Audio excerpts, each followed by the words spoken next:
بھارتی پراکسی فتنہ خوارج نے درندگی اور انسانیت سے ظلم کی انتہا کر دی۔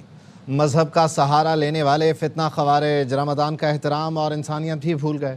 دہشت گردوں نے پہلے فیڈرل کانسٹیبلری کے اہلکاروں پر حملہ کیا۔ فتنہ خوارج نے زخمی اہلکاروں کو لے جانے والی ایمبولنس پر پہلے فائرنگ کی، پھر مزید درندگی کا مظاہرہ کرتے ہوئے اسے جلا دیا۔ ایمبولنس میں زندہ جلائے گئے فیڈرل کانسٹیبلری کے اہلکار خیبر پختونخوا کے رہائشی تھے۔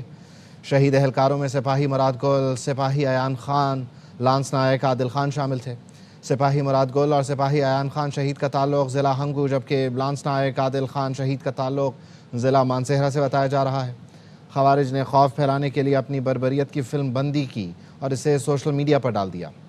آگ لگنے سے ایمبولنس کا ڈرائیور اور ریسکیو 1122 کا اہلکار جھلس گئے۔ زخمیوں میں حوالدار صابر، محمد یوسف، حنیف، ایمبولنس ڈرائیور احمد حسین شامل ہیں۔ یہ وہ شہداء ہیں جنہوں نے قوم کے کل کے لیے اپنا آج قربان کیا ہے، اور وہ دہشت گرد ہیں جو بنیادی طور پر مذہب کا سہارا لیتے ہیں۔ نہ صرف یہ کہ وہ اسلامی تعلیمات کا خواتین سے متعلق جو قواعد اور ضوابط لاگو کرنے کی کوشش کرتے ہیں اس میں تعلیمات کا سہارا لیتے ہیں، اور اسلام کا لبادہ اوڑھ کر بنیادی طور پر جو بنیادی حقائق اور شاعر اسلام ہیں ان کی خلاف ورزی کرتے ہوئے نظر آتے ہیں۔ لیکن ظلم اور بربریت کی انتہا یہ ہے کہ وہ محافظ جو آئین اور قانون اور شریعت کے تحت دفاع وطن کے لیے قربانیاں دے رہے ہوتے ہیں، ڈیوٹی پر موجود ہوتے ہیں، ان پر نہ صرف یہ حملہ آور ہوتے ہیں بلکہ اگر وہ زخمی ہو جائیں اور ہسپتال پہنچنے کے لیے بنیادی طبی سہولت جو کہ کسی بھی انسان کا حق ہے اس کے حصول کے لیے اگر وہ کوشش کر رہے ہیں، ایمبولنس میں جا رہے ہوں، اس ایمبولنس پر حملہ، اس قافلے پر حملہ، ان کو جلا دینا، یقینی طور پر اس سارے معاملے کو ڈسکس کرتے ہیں۔ بیرسٹر دانیال چودھری صاحب نے ہمیں جوائن کیا، انہیں شامل گفتگو کرتے ہیں۔ بیرسٹر صاحب، thank you for your time. یقینی طور پر یہ وہ لوگ ہیں جو لبادہ اوڑھتے ہیں دین کا، یہ وہ لوگ ہیں جو مذہب کا سہارا لیتے ہیں اور شریعت کے نفاذ کی باتیں کرتے ہیں، اور ان کو آپ سنیں تو لگتا ہے کہ ان سے اعلیٰ و ارفع کوئی موجود نہیں ہے، لیکن جو ان کے اقدامات ہیں وہ تو یقیناً انہی کے جو معاملات ہیں انہی کی جو ہے وہ آپ کہہ لیجئے اس وقت خلاف ورزی کر رہے ہوتے ہیں یا اس سے متصادم ہوتے ہیں۔ کون سا مذہب ہے جو اس سب کی اجازت دیتا ہے؟ دیکھیں جی، آپ بالکل ٹھیک کہہ رہے ہیں، اور یہ وہ لوگ ہیں کہ جو مسلمانوں کے اوپر، نہتے لوگوں کے اوپر، بچوں کے اوپر اس کا اسلام اور قرآن میں لکھا ہوا ہے کہ منع ہے، اور ان کے اوپر حملے کرتے ہیں، یہ ایمبولنسز کے اوپر حملہ کرتے ہیں۔ یہ وہ دہشت گرد ہیں جو آج پاکستان ایک ڈھال بن کر ان کو روکا ہوا ہے، اور اگر ہم نہ ہوں تو یہ پوری دنیا میں اسی طرح کرے۔ اور یہ فتنہ الخوارج جو ہے، ہم دیکھیں پاکستان نے ابھی بڑے پریسائز ریسنٹ آپریشنز کیے، اور وہ ریسنٹ آپریشنز میں انہی لوگوں کو جو یہ بیٹھے ہوئے پاکستان کے لوگوں کے اوپر، پاکستان کی سرزمین کے اوپر، ہمارے بچوں کے اوپر حملے کرتے ہیں، ہمارے بچوں کو یتیم کرتے ہیں، یہاں ماؤں کو بیوہ کرتے ہیں، یہ لوگ انہی کے خلاف ایک پرسائز آپریشن کیا گیا جس میں 70 دہشت گرد مارے گئے۔ تو پوری قوم جو ہے اپنی افاد کے پیچھے مستحکم ہے، اور یہ جو ناسور ہے یہ خالی پاکستان کے لیے نہیں، پوری دنیا کے لیے ہے۔ کون سا اسلام، کون سا ریلیجن آپ کو الاؤ کرتا ہے کہ آپ ایمبولنسز کے اوپر حملہ کریں، آپ ان کے لوگوں کو ماریں، آپ اس کو جلائیں؟ یہ انسانیت ہے؟ مطلب یہ تو وہ کام ہے جو ہم سوچ بھی نہیں سکتے، کوئی ملک بھی نہیں سوچ سکتا، کوئی اپنے دشمن کے ساتھ نہیں سوچ سکتا، اور مسلمان اس مبارک مہینے رمضان میں ایسی حرکتیں کریں گے؟ مطلب یہ کوئی بندہ یا کوئی مسلمان جو ہے، جو بد سے بدتر مسلمان بھی ہے، کیا وہ اس طرح کی بات سوچ سکتا ہے؟ یہ جو ہے ایک لبادہ اوڑے ہوئے ہیں اسلام کے نام کے اوپر، یہ لبادہ اوڑے ہوئے ہیں صبائیت کے نام کے اوپر، یہ لبادے اوڑے ہوئے ہیں ایک دہشت گردی کی دوسری شکل میں۔ اور یہ جو ہے ان کی حقیقت میں اگر ان کا نیریٹو یا ان کا مائنڈ سیٹ دیکھا جائے تو یہ وہ دہشت گرد ہیں جن کا نہ کوئی دین ہے، جن کا نہ کوئی مذہب ہے، جن کا نہ کوئی اسلام ہے، جن کا نہ کوئی ملک ہے۔ اور پاکستان یہ جنگ جو ہے لڑ رہا ہے، اور دنیا پوری اس چیز کو اب ایکسیپٹ کرتی ہے کہ یہ ان کی جو ہارویسٹنگ ہو رہی ہے افغانستان میں، اور اس کو جو سپورٹ کیا جا رہا ہے ہندوستان سے، اس کو رکنا چاہیے۔ یہ ٹیررسٹ جو ہیں پاکستان کے لیے نہیں، پوری دنیا کے لیے ختم ہے، پوری دنیا کی پیس کے لیے ختم ہے۔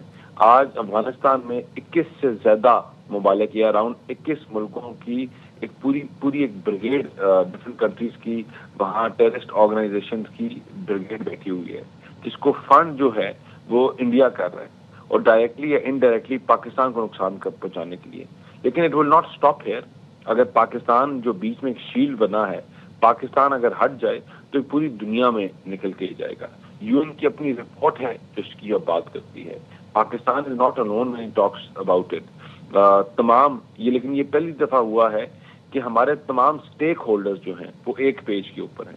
وہ سول ہوں, وہ ملٹری ہوں, وہ پولیٹیکل ہوں, وہ سب ایک پیج کے اوپر یک زبان ہو کر کہہ رہے ہیں کہ ان دہشت گردوں کو ہم نے ہرانا ہے, ایلیمنیٹ کرنا ہے, اور کسی صورت میں ان کو یہاں رہنے نہیں دینا. اور اسی طرح یہ انشاءاللہ ان دہشت گردوں کو جس طرح دوسروں کو جہنم نوش کیا, ان کو بھی کریں گے. اور جو پراکسیز ان کے پیچھے ڈائریکٹلی یا انڈائریکٹلی انوالو ہیں ان کو ایکسپوز کریں گے. اور یہ اس ریجن کی انسٹیبلٹی کے لیے, اس ریجن میں انسٹیبلٹی کے لیے کیا جا رہا ہے, جس میں پیسہ استعمال کیا جا رہا ہے, یہاں ینگ مائنڈز کو مینیپولیٹ کیا جاتا ہے, اپنے نہتے لوگوں کے خلاف مینیپولیٹ کیا جاتا ہے. اور کوئی مسلمان, کوئی پاکستانی ایسے بندے کو نہ سپورٹ کر سکتا ہے, نہ ان کے حق میں آواز اٹھا سکتا ہے. اور جو ان کے ساتھ آواز اٹھائے, جو ان کے حق میں آواز اٹھائے, جو ان کے ساتھ کھڑا ہے ایسے دہشت گردوں کے ساتھ, وہ بھی پھر اسی زمرے میں آئے گا. مطلب there is no escape for them, there is no deal with them, there are no talks with them. اور ایسے لوگوں کو جو پاکستان کو, خاص طور پہ اس ٹائم پہ کہ Pakistan is taking of place, یہ لہو لہان ملک تھا اور آج یہ ٹیک آف کر رہا ہے. آج یہ دنیا کی انٹرنیشنل آئسولیشن سے نکل کے دنیا اس کو جان رہی ہے, دنیا اس کا کام کرنے کے لیے کھڑی ہے.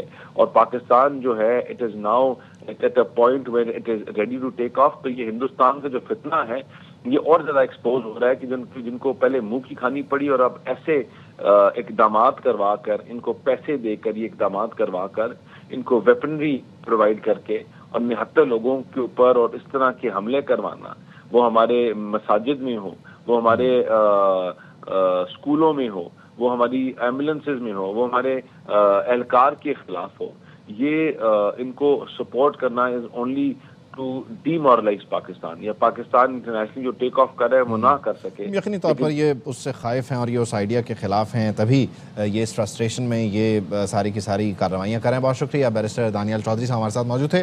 Security expert doctor Qamar Cheema صاحب نے بھی ہمیں جوائن کیا, انہیں شامل گفتگو کرتے ہیں. چیمہ صاحب, thank you for your time. یقینی طور پر یہ جو ساری صورتحال ہے یہ بہت حیران کن بھی ہے, پریشان کن بھی ہے کہ کس طرح سے انہیں جب ضرب پڑ رہی ہے اور یہ اس فرسٹریشن میں اس طرح کے اقدامات اٹھا رہے ہیں کہ جہاں یہ خود جو کلیم کرتے ہیں, یعنی وہ جو اسلامی تعلیمات اور وہ جو مذہب کا لبادہ اوڑھتے ہیں, اس کے اگینسٹ جاتے ہیں اور خود مزید ایکسپوز ہوتے جاتے ہیں. بہت شکریہ. دیکھیں, ان کا کوئی مذہب سے تعلق نہیں ہے, کوئی ان کا کسی اسلام سے تعلق نہیں ہے. یہ دہشت گرد ہیں اور یہ اپنی خاص قسم کی سوچ ہے. جو دیکھیں, جب یہ کسی کے پے رول پہ ہوں تو یہ کون سا مذہب آپ کو کہتا ہے کہ آپ کسی کے پے رول پہ ہو کے دوسرے ملک میں افراتفری پھیلائیں. اور دیکھیں, یہ پاکستان کی پولیس, فوج اور عوام کو ٹارگٹ کرتے ہیں تاکہ پاکستان کے لوگوں کو اور پاکستان کی پولیس کو یہ سبڈیو کر سکیں, یہ کہہ سکیں کہ یہ جو ملک ہے اس کے اوپر ہم نے قبضہ کرنا ہے. دیکھیں, وہ یہاں پہ ریاست بنانا چاہتے ہیں. آپ کو کلیئر ہونا چاہیے, یہ جن دہشت گردوں سے ہم لڑ رہے ہیں, ہماری پولیس اور ہماری فوج لڑ رہی ہے, یہ پاکستان کی عوام کو پتہ ہونا چاہیے. یہ چاہتے ہیں کہ پاکستان میں ایک اسٹیٹ ہو ان کی, یہ اپنی مرضی سے رہنا چاہتے ہیں, یہاں پہ افغانستان جیسی اسٹیٹ بنانا چاہتے ہیں. یہ پاکستان کبھی الاؤ نہیں کر سکتا. پاکستان ایک سوورن انڈیپینڈنٹ ملک ہے. یہ کام جو ہے وہ یہ 1000 2000 4000 بندے یہ کسی کے کہنے پہ تو یہ کر رہے ہیں. دیکھیں, آپ مجھے بتائیں سر کہ کل جو پاکستان نے پرسوں اسٹرائک کی افغانستان میں, ساتھ ہی رشیا کی فارن آفس نے کہہ دیا کہ 23,000 دہشت گرد افغانستان میں موجود ہیں. تو جو ہم نے کیا, کیا رشیا ہماری تائید نہیں کر رہا؟ رشیا بالکل ہماری تائید کر رہا ہے. آپ اس کے ساتھ آگے چلیں. کون سا دنیا کا ایسا ملک ہے جو ٹی ٹی پی کے اوپر جو حملے ہیں ان کی سپورٹ کر رہا ہے؟ بھارت کے فارن آفس نے, جو ان کے اسپوکس پرسن ہے رندیر جیسوال صاحب, انہوں نے اسٹیٹمنٹ جاری کی کہ یہ جو ٹی ٹی پی پہ حملے ہو رہے ہیں ہم ان کو کنڈیم کرتے ہیں. رشیا کہتا ہے کہ 23,000 دہشت گرد وہاں موجود ہیں ہمارے حملوں کے بعد. انڈیا کہتا ہے کہ ہم ان حملوں کو جو ٹی ٹی پی پہ ہو رہے ہیں کنڈیم کرتے ہیں. آپ امیجن کریں, ابھی بھی ہمیں کوئی پیٹرن سمجھنے کی کوئی مشکل نہیں ہونی چاہیے. ہمیں ایگزیکٹلی پتہ ہے کہ افغانستان میں کیا ہو رہا ہے, اور ہمیں ایگزیکٹلی پتہ ہے. دیکھیں, اتنی بڑی جو فوج ہے وہاں پہ, اس فوج کو پیسہ کہاں سے آئے گا؟ یہ جو افغانستان جو ہے پاکستان کے ساتھ بارڈر باندھے ہیں, کاروبار ہے نہیں ہے, بزنس ان کا کوئی ہے نہیں, تو یہ فوج کو, ان طالبان کو پیسہ کہاں سے آئے گا؟ ان کو پیسہ دیا جا رہا ہے. اب دیکھیں, کل جو ہماری جو ایف سی کے لوگوں پہ ٹارگٹ کیا گیا اور جب پولیس لے کے جا رہی تھی, دنیا میں کون سا مذہب یہ کہتا ہے جی کہ آپ زخمیوں پہ حملہ کریں؟ تو کوڈ کاپٹرز کے ذریعے ان ایمبولینس پہ حملے کیے گئے. تو ٹیکنالوجی کا بہت استعمال کر رہے ہیں. اٹ مینس کہ ان کو کوئی ریسورسز دے رہا ہے, پیسے دے رہا ہے. یہ شاپ پہ جا کے تو یہ دکان سے جا کے تو یہ کوڈ کاپٹرز نہیں خریدتے. ان کو ٹیکنالوجی دی جا رہی ہے, ان کو پیسے دیے جا رہے ہیں, ان کو ریسورسز دیے جا رہے ہیں کہ تم پاکستان کی فوج اور پولیس کو روکو. یہ جو پاکستان کی جو اکنامک فلائٹ ہے, دنیا کہہ رہی ہے کہ امریکہ ہمارا دوست کہہ رہا ہے کہ جناب ہم تو بلوچستان میں $1.5 ارب ریئر ارتھ میٹلز میں لگائیں گے. چائنیز ہمارے بھائی جو ہیں وہ آلریڈی وہاں پہ انویسٹمنٹ کر کے بیٹھے ہیں. کینیڈینز, آسٹریلینز جو ہے وہ پاکستان کے ریئر ارتھ میٹلز میں, ریئر ارتھ سیکٹر میں انویسٹمنٹ کر کے بیٹھے ہوئے ہیں. تو سوال یہ پیدا ہوتا ہے کہ یہ کیوں یہ حملے کیے جا رہے ہیں؟ تاکہ پاکستان کی اکنامک فلائٹ کو روکا جائے. یہاں پہ ہمیں اس چیز کو دیکھنا ہے کہ دنیا, جب ہم نے افغانستان پہ حملہ کیا تو کسی ملک نے افغانستان کا ساتھ نہیں دیا, جیسے میں نے بتایا سوائے بھارت کے. تو یہاں پہ ہمیں کلیئرٹی ہونی چاہیے. اور گھر میں جو ہماری پولیٹیکل کنفیوژن ہم پھیلا رہے ہیں اس حوالے سے, یہ جو طالبان, یہ جو ٹی ٹی پی کو سائلنٹ سپورٹ دی جا رہی ہے, میں سمجھتا ہوں اس کے اوپر بھی کلیئرٹی ہونی چاہیے کہ یہ دہشت گرد ہے. ان کو دہشت گردوں کو ہی کی طرح ہی ٹریٹ کیا جائے. ان کو پولیٹیکل سپورٹ مت دی جائے.